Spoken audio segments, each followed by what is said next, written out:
So various CAR T cells, CAR T cell therapies are targeting BCMA, B-cell maturation antigen.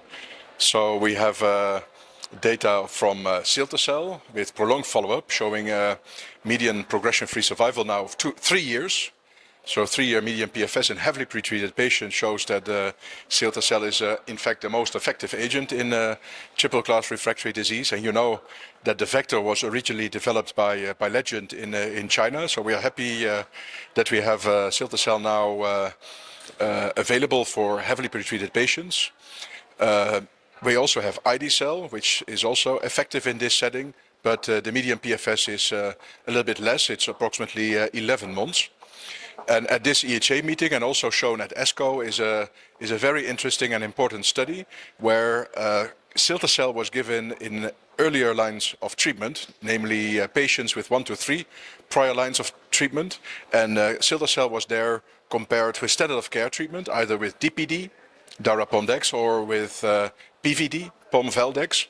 And there was a big advantage of cilta-cel over standard of care. So hopefully in the nearby future, cilta-cel will be approved for 1 to 3 prior lines of therapy.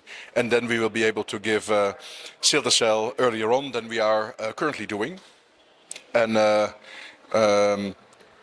another study was the KARMA study in a slightly later setting, also showing advantage of ide-cel over standard of care. But the advantage was a little bit less than what you see in CARTITUDE-4.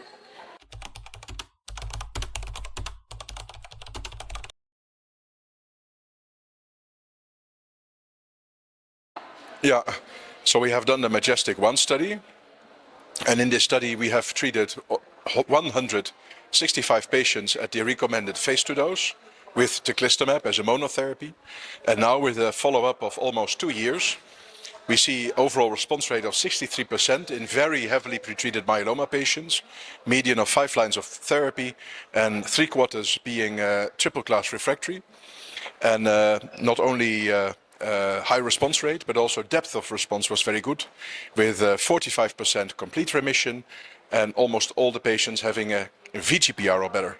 And this translated into a median progression-free survival of 11 months and a median response duration of 22 months. And if you achieve a complete remission, then your median response duration was even 27 months.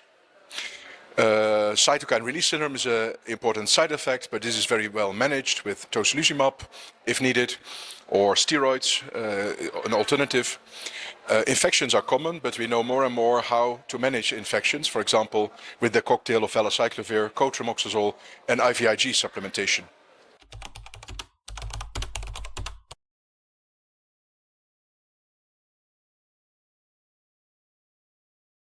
So based on the high efficacy of CAR T cell therapy in patients with relapsed refractory myeloma, CAR T cell therapy is now also moving to earlier lines. So soon a study will start where we will test cilta-cel versus transplant, CARTITUDE-6.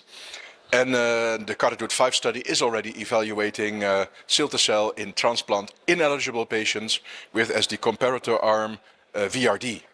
And also ide-cel is